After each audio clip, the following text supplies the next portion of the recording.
All right, dear friend. I have been, and we have been, and the world's been talking about everything Candace Owens in terms of what she is saying and what she's alleged. And I have been telling you that what she is saying is not crazy.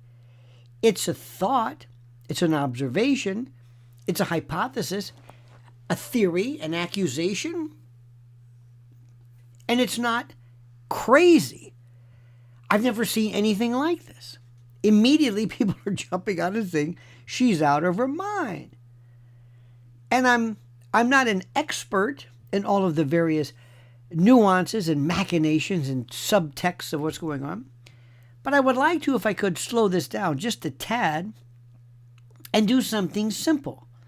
Not cheerleading, not denouncing, not trading insults, just laying out what I think Candace Owens is actually alleging so you can understand the claim before you and you can decide, does this sound nuts to you? Does this sound like a woman unhinged? That's all. Because right now, people are arguing past each other. And the facts and the dates and the names of all of the participants and the timelines are getting lost in all the noise. So here is an adumbration, a review, a peroration, so to speak, of what Candace Owens is saying. She is alleging in the Fort Huachuca controversy, if that has a name, laid out, I hope clearly so you can understand, the case being made without being told what to believe. Because it's really nothing that complicated. Candace Owens says the Fort Huachuca story matters because it simply challenges the simple official narrative surrounding the assassination of Charlie Kirk. And it raises questions about who knew what and when. Fair enough? She's not saying she has solved the case or proven a conspiracy beyond and to the exclusion of all reasonable doubt. What she says she is doing is simply following a timeline that she claims doesn't line up cleanly, and she's asking why certain people react with panic and character attacks instead of calm explanations. Doesn't that make sense? Her claim begins with a witness, a former Special Forces operative named Mitch Snow, who told her he believes that he saw people connected to Turning Point USA, TPUSA, at or near Fort Huachuca in Arizona on September the 8th and September the 9th of this year. The evening and morning immediately before Charlie Kirk was killed in Utah on September the 10th. Okay? So far, so good. Now, according to Candace, Mitch went to Fort Huachuca on September the 8th to retrieve old records related to past work. He says that while there, he encountered unusual military activity and was briefly detained. Candace says she verified that Mitch was in fact on the base by obtaining the official incident report. Now, that report says that military police were called, bomb dogs were deployed, and Mitch was questioned by a base officer. Candace argues this matters because it proves Mitch was not fabricating his presence at Fort Huachuca. In her view, she claims if the confirmed parts of his story are indeed accurate, then his other claims deserve to be examined rather than dismissed outright. Sound good so far? Make sense? Good. Now, Mitch told Candace he is highly confident that on the evening of September the 8th, he saw Erica Kirk, Charlie Kirk's widow, and current leader of TPUSA, at the Candlewood Suites Hotel on or near the base. He also says he saw Brian Harpole, who was TPUSA's head of security, exiting a meeting at the base early the next morning.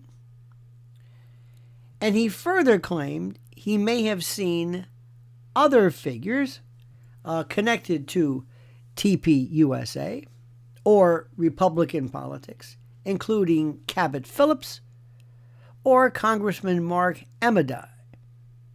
Though Candace stresses she never presented those identifications as absolute certainty. All right, you following this one? Okay.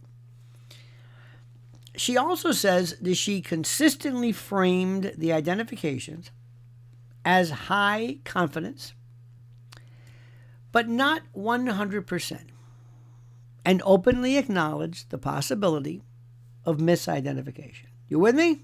Okay. Candace says that all changed her view,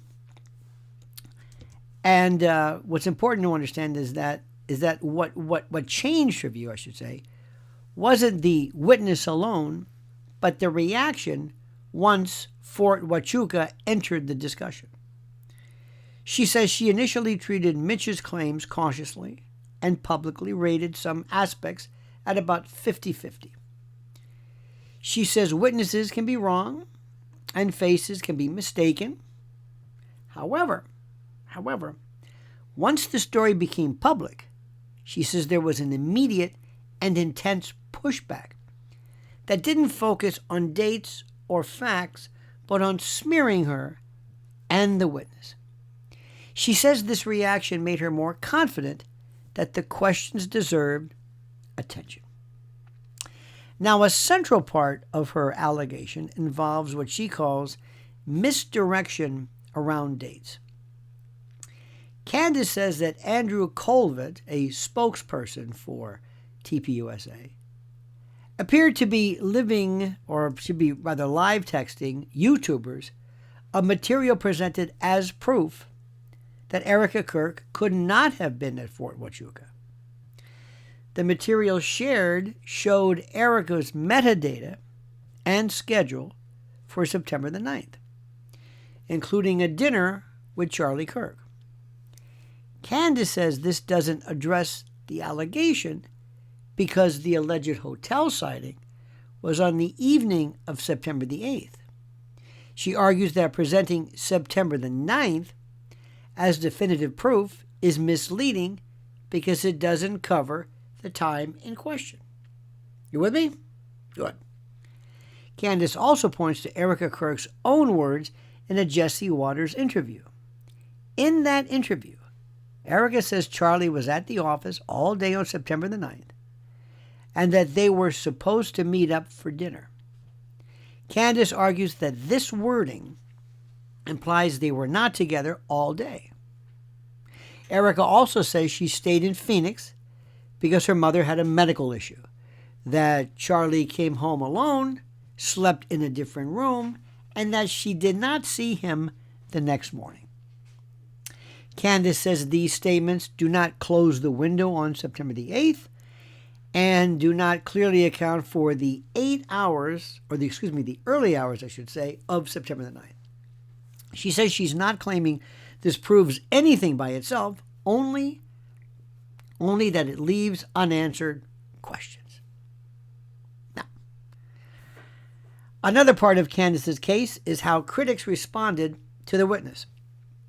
Instead of focusing on whether Mitch could have been where he said he was or whether the timeline works, she says many attacks focused on his personal history, relationships, and alleged past behavior. Candace argues that attacking a witness's character doesn't answer whether he saw what he claims to have seen, which is a great point, which has been my point. She compares this tactic to other high-profile cases where critics were dismissed as unstable rather than addressed on the facts. Don't listen to what they're saying. Just call them nuts. See? It's interesting. Candace also raises questions about why information was allegedly routed through friendly content creators instead of being sent directly to her. She says if the goal was simply to correct the record, direct communication would have been the easiest path. Instead, she says the approach created confusion, spectacle, and further mistrust. She also notes that despite repeated claims that she is lying, no lawsuit has ever been filed against her by Erica Kirk or TPUSA. And she argues that if her claims were clearly false, legal action would be an obvious response. She further argues that Fort Huachuca itself should not be treated as an absurd location to mention. She points out that the base is known for intelligence and psychological operations training, and that Erica Kirk's family background, according to her, includes ties to defense and government contracting. Candace says this does not prove wrongdoing, but makes outright dismissal unreasonable. In her view, pretending Erica would not know what Fort Huachuca is or could never have been near it doesn't make sense. Now, Candace also says that critics misstate her claim by saying she accused Erica of being inside a base in Tucson on September the 9th. She repeatedly says her allegation centered on an evening sighting on September the 8th at a hotel on or near the base, and follow-up questions about early morning activity on September the 9th. She argues that critics attacking a different claim than the one she made is a classic straw man tactic. Now, she places this dispute in a broader pattern. She says she has seen quite often before. She argues that when uncomfortable questions arise, the response is often to label the questioner as crazy, as dangerous, or hateful, rather than engage the substance. She references historical examples where dissenters were discredited instead of debated, and says this approach teaches the public to stop asking questions. Candace emphasizes that she is not asking people to accept the witness's claim as proven fact. She says she is asking for transparency, direct answers about September the 8th, and explanations that match the dates being discussed. She argues that if the witness is wrong, that can be shown clearly with evidence tied to that evening. If the alibi is solid, it should close the window cleanly. She says what alarms her is not the allegation itself, but again the reaction, the wrong dates, the routing of messages or routing, the escalation to smears, and the refusal to calmly walk through the timeline. In Candace's telling, this is why Fort Huachuca matters. She says it's not about winning an argument or declaring guilt, but about refusing to accept that serious questions should be shut down by ridicule. She argues that the intensity of the backlash, the involvement of prominent voices, and the lack of direct answers suggests fear of scrutiny rather than confidence. She frames her effort as demanding clarity in a case where the official story asks people to stop looking too closely. Now, that is the case, I believe, I contest, I submit, that Candace Owens says she is making. She says it is about dates, timelines, reactions, and transparency. She says listeners and viewers do not have to agree with her conclusions, but she argues they should understand what is actually being alleged before deciding whether it holds up. Sounds simple. Now, if you listen to it specifically like that, it doesn't sound at all crazy. It doesn't sound nuts. Would it not be best to take what I believe to be a correct review of her allegations and go through it bit by bit? I've listed a number of them. Don't you think that makes sense? I think it does. The fact that it's not being done makes us wonder why. So there you have it, my friend. The case continues unabated, uninterrupted. It's picking up momentum and speed and velocity. And I, along you, merely want to know what's going on. And why are we not interested, apparently, all of us, I know we are, I believe Candace is as well, in finding what really happened regarding Charlie's demise? There doesn't seem to be any concern for that, but merely this incessant desire to get Candace Owens to just shut up and go away. A behavior and a reaction, I respectfully submit, is inconsistent with the way most normal people feel. And there you have it. What do you think, fair friend? I have some questions for you to answer. Your insights have been terrific. If I'm missing something, if I need to clarify something, please, I want to hear from you.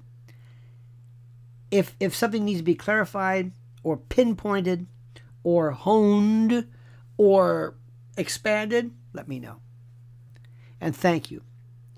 Thank you for your kind words. All we want is the truth. Let me also thank you for following the channel of my beloved wife at Lynn's Warriors. What is happening right now regarding a separate matter, which is in some respects even more critical, and that is the digital predation of our children, and how what is happening to them in their future is so frightening that somebody has to speak about it. So please go to Lynn's Warriors as you have, and I appreciate that immensely. And I appreciate your kindness and your wisdom and your insight. Please weigh in. You don't have to agree with me. The only thing that I ask, and I think it's the best, is that we remain civil. Let's talk about the facts. Let's talk about that which is being alleged, and not who's crazy or who's not crazy, because very frankly, I've been doing this for so long, and I've been called crazy so much because I've said things that apparently people don't like. And I guess whenever you say something that people don't like, that is per se insane. I guess, huh? In any event, thank you. Thank you. Thank you. Thank you. Have a great and a glorious day. And now comment as you see fit.